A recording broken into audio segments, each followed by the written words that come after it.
All right, I want to welcome everyone to the 100th episode of the Shadows podcast.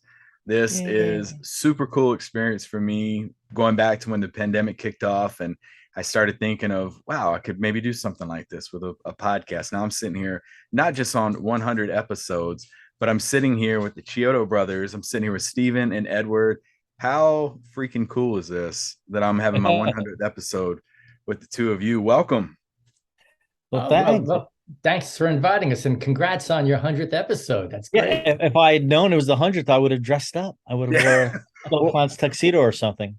this is the 100th episode, but before we hit record, my wife basically did her first episode of podcasting. We're getting some interviews in there, so this is a milestone for both of us. But let our audience know, like, where y'all located at right now. We're in California. Our offices are in studios in San Fernando, California. So Los Angeles, essentially. Okay, and if you're watching here on the YouTube channel, you see Killer Klowns stuff behind all three of us. So, like I said, super cool opportunity to be sitting here with y'all. Before we get going, I have a couple of like three quick, like just fun rapid fire questions about your career to throw at you. Favorite film both of you have worked on? Wow. Oh, well, it's actually, well, I mean, our own projects or maybe just contract work. Because, I mean, most recently, Marcel the Shell with Shoes On is something that's kind of atypical for us as far as our past work, but it probably was the most, I don't know, it was an honor to work on it. It's a beautiful film. Okay. Yeah, and I'd have to agree with that. That's probably the one I'm most proud of right now, because it's a great movie and it's so different from what people know us from. I guess in like a typical Chiodo Brothers type thing, it would be what the work we did on Team America with Matt and Trey would be like my next favorite in terms of like an accomplishment, because that was just insane. But Marcel is the one that's trending right now, and it's just a great little movie. That's Okay. funny. I would say the same thing. I mean, talk about different categories. I think Team America was the most challenging and also the funniest film we've ever worked on. Yeah. And then if I think about shorts, that Vincent short that I did with Tim Burton back in the early 80s, that was Yeah. probably the nicest little short film. It's just a wonderful film. How was that working with Tim Burton? That was great. I Yeah. mean, he wasn't really the Tim Burton we know now back then. Right. Actually, he was very creative, spoke with his hands a lot. I knew exactly what he wanted. I just loved his work, his sketch style. And Vincent was sort of like a little autobiography Yeah. of how Tim felt, how he positioned himself in the world. Okay. He wanted to be like Vincent Price. So nice little film. It was very, very creative, fun to work with him. I'm gonna act like I have not heard the answer to this question, but what was your favorite prop that you dealt with? Oh. Well, Edward, you want to go? Yeah, Mine is yeah. not. My personal favorite is the giant critter ball from Critters 2. It's just so strange. Mick Garris had this idea in Critters 2 that he wanted critters to jump together and make combination balls. And as the movie progresses, what it had to go somewhere. So he said, let's do this giant 10-foot version of it. So it was a blast. This giant 10-foot thing with heads on it. The hero one had mechanical jaws that it's open and close, snapped, and then light up eyes. And we mounted on to work with the effects person, Marty Breslin, who mechanized it, put an axle through it and a bearing and a chain drive onto a pickup truck, and that was done for all the hero close-up work and the chase. And then we made an inflatable version, a 10-foot version over a weather balloon that had a canvas bag and then a rug essentially that looked like critters, and that's the one that we would get behind and run and push, and that's the one that ran over people. Yep. That's the one that burst out of the hamburger warehouse and stuff, rolled down the hill one night. We had to go chase it. That was a blast. Oh, such an iconic scene too. It was really fun. But I guess my favorite is rather obscure. I wonder how many people really remember it. But Matt and Trey, the South Park guys, they had a sitcom, I think in the early aughts, I think it was, called That's My Bush. And it was a sitcom about George W. Bush's family in the White House.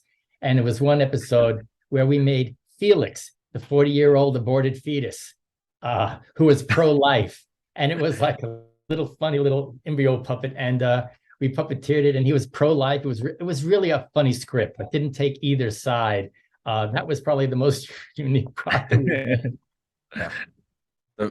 Super cool. I'm so envious of everything y'all have done, and just like looking at the like resume. I mean, stuff that really pokes out to people. Gremlins. What did y'all do in Gremlins? Is it the scene where they were running down the road? Yeah, it was just one shot. Yep. We worked with Fantasy 2, Gene Warren Jr. and Leslie Huntley. They were the special effects company that contracted us to do the puppet. So I sculpted the miniature animation puppet of Gremlin. Showed it to Joe Dante. That's when I first met Joe. Yeah. Really funny guy. And I sculpted it. Fantasy 2 cast the puppet, and then my brother Charlie, he painted them. And I think there were like 40 or 50 of them that were made. Something like it's the scene after the movie theater when they're in the alley. Yep. Yeah, they're all going down the alley together. Yeah, and it was Pete Kleinow who animated 40 characters in that one long cut. It was just brilliantly done. Beautiful shot. You know what's funny about that too is I did zero research for y'all with the Gremlins, but I knew from watching Gremlins that was the scene. It felt like it had your touch on it, to where I was like talking to my wife. I said that had to be the scene where they dealt with Gremlins. So it goes to show that was super cool, and I'm a huge Gremlins fan. Well, I guess the Chiodo touch was just the fact that it was stop motion, which we also do at our company. But it was really Fantasy 2 who were contracted to do the effects. Academy Award winner for The Abyss, and a long heritage in special effects. Yeah, and for our listeners out there, they've dealt with Killer Klowns, RoboCop, Elf, which, I mean, the time this episode comes out here in a couple of weeks, I mean, some people are already putting their Christmas stuff out, starting to watch holiday movies. So, Elf is another one. Pee-wee's Big Adventure was a huge part of my childhood growing up. But speaking of growing up, tell us, what in the world was it like in your household when y'all were kids growing up? Oh, it's kind of funny. Back in those days, if you had favorite monster movies, you couldn't go to YouTube, you couldn't go to cable, you couldn't really watch them on TV. So how do you get to see the films you wanted again and again and again? So my older brother Charlie and we wanted to see these classic films. So we found they were making these 8mm movies. Maybe a lot of the young audiences won't know what that is, but it was film, and you would actually buy a projector and you would actually view these movies at your home. So we wanted a projector for Christmas. My parents bought a camera projector setup so we could take movies and actually show them on the projector. Charlie went up into the attic way before Christmas, saw that we got them, and we started planning like little movies that we wanted to make. So that was it. We just wanted to view movies, ended up getting a camera, and started making movies in our basement. This is on Long Island back in the early 60s, actually. Yeah. And, clay animation and puppets and stuff. Yeah, caught the monster bug pretty early on. You know, King Kong, Mighty Joe Young, Son of Kong, all those, they were like Thanksgiving staples on WWWR in New York. And on Thanksgiving, they would have the marathon. And so we started our Thanksgiving watching all three of them in a row, King Kong, Son of Kong, Mighty Joe Young. And then the ABC network had a afternoon movie special, and they would always show the Harryhausen movies, Jason and the Argonauts, Seventh Voyage of Sinbad, Journey to the Center of the Earth. There's all our favorite genre movies and stuff. So, that's what captivated us when we were young, just watching those movies. And like Stephen said, the ability to buy them on film and then watch. And they would like Jason and the Argonauts. It was like maybe 4, 5, 6 parts. So our parents would just buy us like the last 2 reels that had the Hydra and the skeleton fight, because we weren't interested in the other stuff. We were just interested in the monster portion. Oh yeah, and then we started shooting it off of the screen. We had our camera, and when the movies were on TV, we used to film it off of the television so that we could watch it again. And we studied it. So we invented streaming way back then. Yeah. But it was funny. On demand, anyway. It was a form of play for us. We had our Army Men and dinosaurs and our Lego blocks and stuff. And we used to kind of tell stories when we would play. So animation was just a way to make these stories come alive, one frame at a time. And we made movies in the basement. That's what we did. Yeah, I was going to ask for like Army figures and those instrumental and like the stop motion that y'all got into. Yeah, it was. They had G.I. Joes, and it was kind of articulated. So we were able to make movies with that animated puppet. In fact, you can go. I think it was on our Chiodo YouTube channel. Some of them are, on our YouTube Chiodo Bros channel. We have Yeah, a you can couple see of them. what the Beast from the Egg, which is a GI Joe covered with hair. And then actually we tried to do our own holiday special, very much like Rankin and Bass Rudolph. And we actually attack our turkey. So if you go to our site, you can see a little devil. He was supposed to be a devil that took over Christmas. And I think he chops an elf's head off with a little martini sword. Yeah, well, we'll put those links in the description for this episode. When did y'all realize that this was actually going to be a career for you and not just, something I had fun with as a child? Oh, hardly ever. Yeah. I mean, it was really kind of naive. Our family wanted us to get into something a little bit more stable, at least what they felt was stable, because filmmaking wasn't something you saw every day on the East Coast. And they were concerned about us, making a living. Right. We went to college, but I never really thought of it as an occupation to make money. I just followed my passion. Luckily for us, it ended up being a career that we could raise a family on. But no, I never thought about it as a way to make money. Just something it wasn't. And along, Long Island, where we grew, our formative years were, it wasn't like being in Los Angeles where your neighbors were, everybody's in the business. Like your neighbor here is a gaffer or an electrician, worked in catering or props or things. It was just a very regular middle class suburban upbringing. So we always had this. We loved the movies. We were fascinated with it, wanted to tell stories, but really didn't have a clue that you can make a living doing it. It wasn't until we all individually went our separate ways into college and things, and to pursue our kind of our passions in the arts, that it came back to we wanted to make movies without really knowing what that was. And then when Charlie and Steve had the opportunity to move to Los Angeles, I think that kind of crystallized what the industry was. And then I joined them, several years later. And even then, you move to California, you want to make movies. They don't just let you make movies. Right. You have to, we kind of paid our dues by using art skills and abilities to work on effects shops and other companies, and kind of learn how the movies are made, what the business was all about. Stephen did have, he was making films in college. He made a film called Cricket that he won the Young Directors Cup in Cannes Film Festival. So, but again, we didn't know enough about the business, how to parlay that into getting him an agent at the time, or a manager, or somebody that would have shepherded him and us through the business in the early days. Yeah, it's true. When you think about, we didn't know anybody while we were growing up who actually made a career out of any aspect of filmmaking. So it never occurred to us to link filmmaking as an occupation. And it wasn't until, I guess, we just followed our passions and found out, if we want to do this, we have to find a way to earn a living.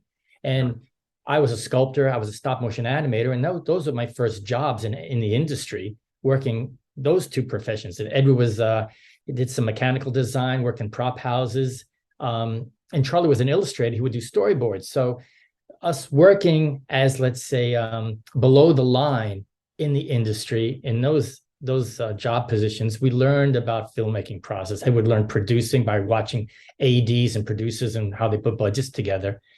So we learned by doing it, which is the best college. I learned more just on independent productions than I did in school. Yeah, and it seemed like you're very well balanced with each other too.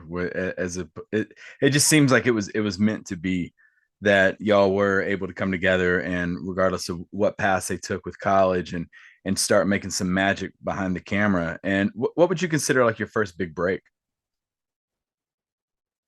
Oh, wow.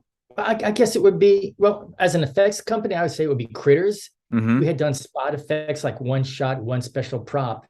But Critters, we were actually keying the show, a term we use we did all the critter elements in those films. And that put us into another level of bankability as far as a production company, as an effects house. But yeah, but with that, but even that was a precursor to producing, because again, for the first time, we were involved at the kind of the ground level of a production. We were brought in very early on. Mm-hmm. We were there as the script was being refined and gearing for production. So, I mean, me personally, eyes wide open, like a sponge, just kind of soaking in everything about production, on how they put together, how the director talked to us as a crew, and then other people, the actors, and then the producers, how they dealt with us. And just kind of just a huge learning experience. Again, in terms of a production, again, Charlie and Steve, they moved to Los Angeles in 1980. I joined them in 1984. And I had come out on a little vacation on Sword and the Sorcerer, giant crypto heads that was built. And I guess that's officially like the first official modern day configuration of Chiodo Brothers, where the three of us worked on a job professionally together. But when I came out in 1984, they were in the middle of a movie called Radioactive Dreams. Mm-hmm. And they just started. I came in the middle of the project, building these giant mechanical rat, 15-foot tall rat, for same director of Sword and the Sorcerer. And it was a masterpiece. It was an incredible mechanical prop. But we found out before we even go to shoot it that they decided that they couldn't afford to shoot it as written, so it was just going to make a cameo in this movie. So we spent, I don't know how many weeks on it. I was there for about maybe 6 or 8 of it, but spent all this time and money on this project only to find out it was being cut out of the movie before it was even shot, really. And it was just frustrating because that's not why we came to Los Angeles. It's not why I came necessarily. And so at that time, right after that, with all three of us there, we decided to put an effort into something of our own. Yeah. And we did a little company idea promo that we called Dino Alley.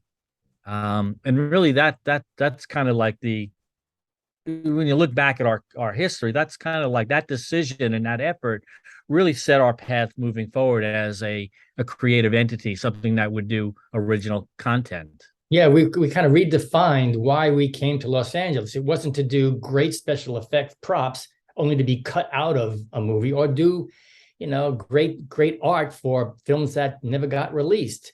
So we redefined and we said, no, we were storytellers. We want to make films. And then we started with Dino Alley. And it's funny, if you track everything, one thing led to another. We did this Dino Alley, which was a promo for our company, which essentially was a 1-minute animation of a punk rock dinosaur with a mohawk on his head, running down a New York alley and spray painting our name on a brick wall. That got us some festival notoriety.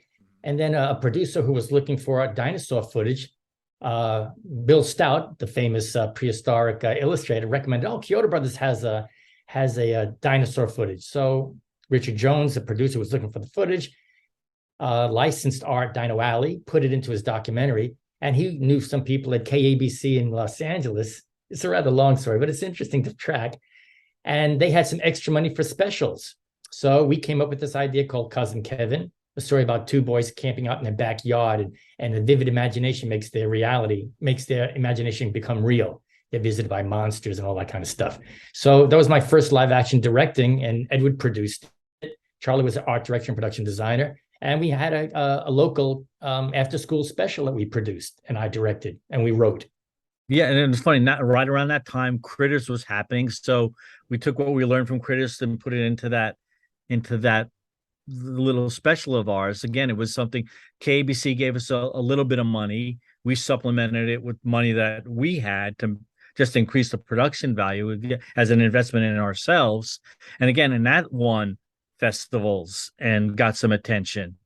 And it was funny from there. Concurrently, we were working on Shelley Duvall's Fairy Tale Theater. Mm-hmm. Our production designer was a good friend of ours, Michael Erler. He would always bring us in to do like the cool thing in an episode like nobody else wanted to do. It's funny, that's a kind of a reoccurring theme in our careers. But so we got really friendly. We became really good friends with Shelley and Fred Fuchs, our producer.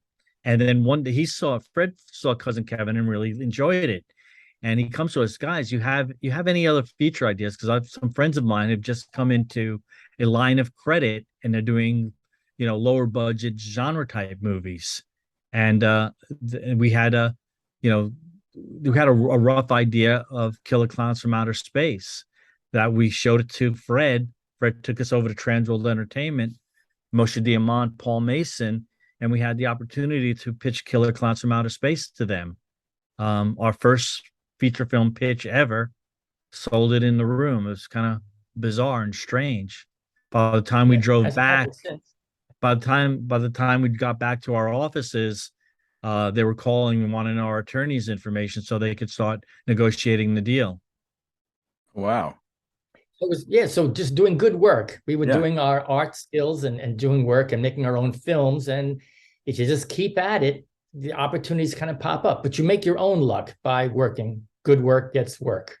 Yeah, this has been great because it's been follow your passion, be persistent when things don't work out, look at the bright side of things and take it a different direction. Like you said, when the prop wasn't used, it was we're going to kind of shift and pivot this way, and then opportunity. So much for people to learn from with this. And then you were talking about it's almost like doing more with less in a sense, and that's something that we've heard a lot, especially on my end in the military. But the budget for Killer Klowns, it's been talked about with, I think it was 1.8 million production budget y'all had, but that is something that now we're still sitting here in 2022 talking about probably more so now than before. I mean, there's a video game coming out. We had met y'all at a Comic-Con, and just the amount of Killer Klowns stuff that was there is crazy to see. NECA's got stuff coming out. What does it mean to y'all now to look back and see some of these projects that y'all have worked on, and you're like, wow, it is Killer Clown shirts are still selling like crazy, costumes are selling like crazy. What does that mean to y'all? Never could have imagined it in a million years. Originally, we just wanted to make a film that we wanted to see in the theaters, filled with the things that inspired us, things that we loved. And after 35 years, to see that people respond to it and like it and actually buy merchandise, it's a kick. It's fantastic. Yeah, I mean, again, it's tough to get a read on, how popular it is now, but it seems to have grown exponentially just in terms of people that saw it when they were young, when it originally came out, have married, have kids. Those kids have grown up, and now they're having kids that are now seeing it. So it's that little spider web, it's going bigger and bigger, growing larger and larger. So yeah, I mean, again, we have my shirt here. Yeah. Was amazed at the Universal Studios this year, a revival from 2019, where it was both in Florida and Hollywood here. It was not in Orlando this year. This year, not happy about that because we were there and that we were irked. It was not in Orlando. Maybe next year they'll bring it back. But I can't say that. I mean, it is unexpected. I mean, we always had in our mind that this could be Rocky Horror Picture Show midnight screenings and sort of thing. And it took a long time for that to happen. So, again, the level of it is, I think, caught us all by surprise. Yeah. Video game too. Video game. And that's and that's kind of the cherry on top, maybe. We'll find out, real numbers on how popular it is, because video games are, kick ass, and this one is going to be great. Oh, and it'd be interesting too, because I know there's horror fans really enjoy the film, which I'm surprised it's not really the most horrible film. It's more of a sci-fi comedy. But with the game, I think it's going to expand the audience. We'll see how many of the gamers embrace the concept and the gameplay. I think, there are shooting games that are kind of fun and violent, and you get that kind of thrill. This one, hopefully you'll get the same kind of thrill and excitement, but there's a massive dose of comedy that I think will maybe give us a broader audience. Yeah, I think it's going to do really well. Just like at Universal, both in Florida when it was there and Hollywood, it was consistently the number one, number two attended house, and almost always the fan favorite, because it stands out as being so unique in that environment, those experiences. You go through those houses, it's even though the themes are different in terms of the franchises they're based on or the original houses, there's always a horror element. It's bloody, it's visceral, gory. Where Clowns isn't that. It's got this veneer of something different that is just, it's got the same kind of scares and, woos and boo cuts type thing, but the veneer of it is just so different, so whimsical. And the game has that same sort of thing, that it's very eerie, it's very creepy, but what you're fighting against or fighting as is just so over the top funny. Yeah, it when we were in Germany, we were stationed in Germany. Every year, our trunk or treat car was Killer Klowns from Outer Space, and you'd be surprised how many people would come up and they're like, Killer Klowns from Outer Space. Oh my God. Or kids were coming up. Like you had mentioned earlier, it's from generation to generation. And I had to send you all the picture. It was really cool, our setup that we had there. But it's just super cool to see that, like you said, after that many years, people are still talking about it, which brings me to the last two questions I got here for you. First, any future projects that y'all can talk about that you have coming up for people to keep an eye open for? Yeah, unfortunately, what the things that we're working on, we can't really talk about. The video game. The video game is the one thing we can talk about, that it's coming, but we can't really share too many details. But we've played it. It's kick ass. It's a lot of fun. You can play as a clown or you can play as a townsperson. You have really cool weapons at your disposal. And the best thing about it, you play with your friends and work together to either defeat the human race or defeat the clowns. Yeah. Are you able to uppercut someone and knock their head off? You have to see. Off of a tricycle. So they tried the game developers, Good Shepherd Games and TerrorVision, two companies, the publisher and the actual game company. They tried very hard to keep the authenticity of the movie. So what you're going to experience is the 1980s version of the clowns.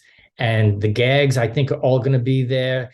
It's just going to be a wonderful way to interact with the characters in the movie. Yep. I'm super excited about it. Last question here for you. 50 years from now, when someone mentions your names, what do you want your legacy to be? I think it's going to be Killer Klowns from Outer Space. And I wouldn't be offended by that. It's not it doesn't have a lot of messages in it, but I think it's just pure entertainment. It's what we went to the movies for. Yeah. Just to sit there for an hour and a half and just be taken to another world with other characters and experiencing the thrills of adventure and comedy. And so it wouldn't be a bad legacy for me to be remembered for by Killer. Yeah. Killer. I mean, first of all, I hope they say, hey, those are cool. They were cool guys. They were good guys. They treated people decently. But I'm quite content. I'm very content with having Killer Klowns from Outer Space in parentheses behind my name. Yeah. Sometimes they, as a derogatory term, they might call something a one-hit wonder. And in this industry, even to have the opportunity to get at bat and actually make something is phenomenal. So a one-hit wonder to me is fine. But I think besides the movie, our overall career kind of embodies the kind of creativity and characters and comedy we want to create. Just about everything we've done, not just our own projects, but other projects we've worked on, kind of embody that same kind of spirit. So hopefully our body of work will represent, some really cool, funny guys who created their art. Yeah. Yeah. We've been really fortunate. We've been able to work in just about every medium, TV, direct to video, television shows, movies, shorts, streaming, our Alien Christmas on Netflix, wrote a book. Other thing of ours. We've been really lucky and cool, even if it's just one shot in a movie. Large Margin, Pee-wee's Big Adventure, the 6000 SUX commercial in RoboCop. Those are things that people walk away and remember. Yep. And so that's kind of cool. We've had a pretty eclectic, varied career. So hopefully we're remembered for that. I mean, Killer Klowns will always be the one for sure. Like I said, I'm very, very happy, very content with having that, be my legacy. There aren't many movies from that time period that have this sort of visibility today, that have the product lines and amazes at Universal Studios Horror Nights. So, again, we didn't come to make a mark. We just wanted to tell stories, and it's cool after all these years. People are still responding to the things that we made. Yeah, it's wonderful for an artist in any medium to have their work actually click with the audience and have people respond to it. So that's where we are. Usually when I do the final comments for our listeners when I open it up for that. I usually just say, what final comments do you have? But for y'all, I'm curious because I teach a lot of lessons that focus on creative minds, innovative minds. Some people are like, I'm not that creative. I don't know how people are able to think like that. What message would you have for our listeners in terms of creativity and innovation? Well, for the people that say, I can't do that, what they're doing is they're comparing what they do to people out there. It's an unfair comparison. You should just be bold and do what you want. The fact that your work might be different shouldn't be a bad thing. That's a great thing. The industry is looking for people with different voices, different points of view, and a different perspective and different art forms. So don't start building. There are enough obstacles out there naturally. Don't start building your own obstacles by saying what you can't do. It's not good enough. Just do it because you enjoy doing it and feel just do it. Yeah. And success is such a fleeting thing. And success is different for everybody else. I mean, some people it's trying to get a movie made and on Netflix.